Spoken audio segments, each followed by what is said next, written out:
What do the Longshoreman strike and the Taft-Hartley Act have to do with each other?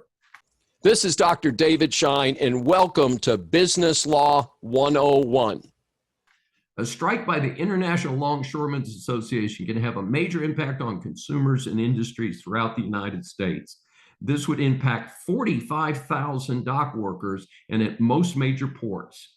Some estimates are that half of all goods pass through our ports. We saw this in Technicolor when COVID caused the ships to stop or to come in empty. The union is demanding much higher wages and, rather incredibly, a total ban on the automation of cranes, gates, and container moving trucks that are used in the loading or unloading of freight at 36 U.S. ports. Obviously, the docks are going to continue to automate as that is the future. Wages are a different story. The docks may give wages in exchange for not blocking automation. We shall see. President Joe Biden, when asked about this strike, volunteered that he would not use the Taft-Hartley Act in this case.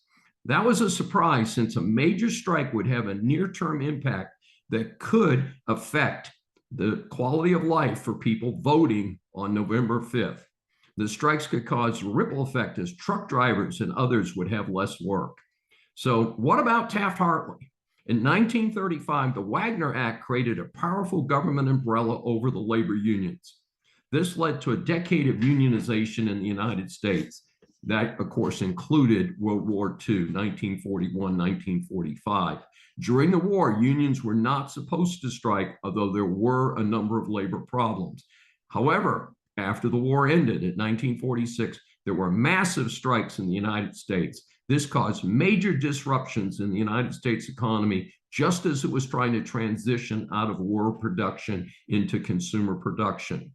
In turn, Taft-Hartley was passed in 1947 to try to balance the rights of unions versus employers. It also gave the president the opportunity to order the attorney general to intervene in a case that imperiled the national health or safety.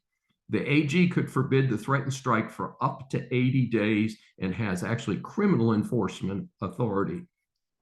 This is the provision that Biden was referencing in his remark to the press.